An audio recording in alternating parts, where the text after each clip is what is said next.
Episode 7. The Israel of God.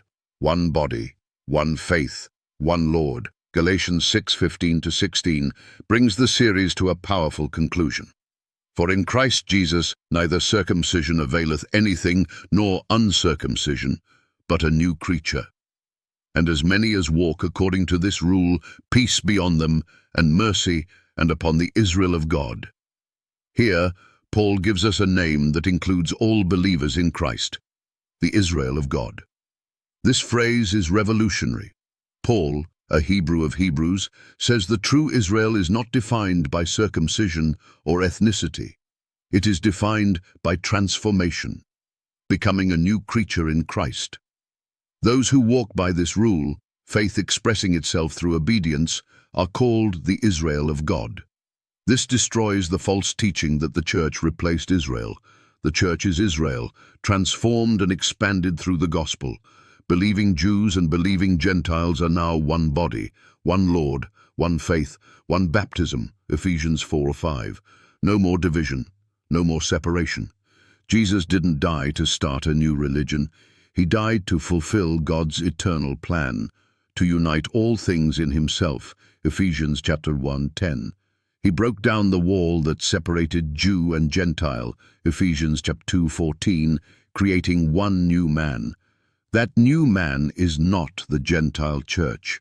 It is the Israel of God, reborn, restored, and redeemed. Revelation 14:12 identifies God's last-day people as they that keep the commandments of God and the faith of Jesus. This is the final remnant, not a Jewish sect, not a Gentile denomination, but the Israel of God, a faithful people who walk as Abraham walked, believe as the apostles believed, and obey as Jesus obeyed. God has always had one people, one law, one covenant. The 10 Commandments weren't just for Israel. They are for the Israel of God. And every Gentile in Christ who walks by faith and obedience is now part of that people. As prophecy fulfills and judgment draws near, the distinction that matters most is not Jew or Gentile. It is obedience or rebellion, truth or tradition, spirit or flesh. You are the Israel of God when the law is written on your heart, Hebrews 8:10. You are the Israel of God when you walk in the Spirit and not the flesh.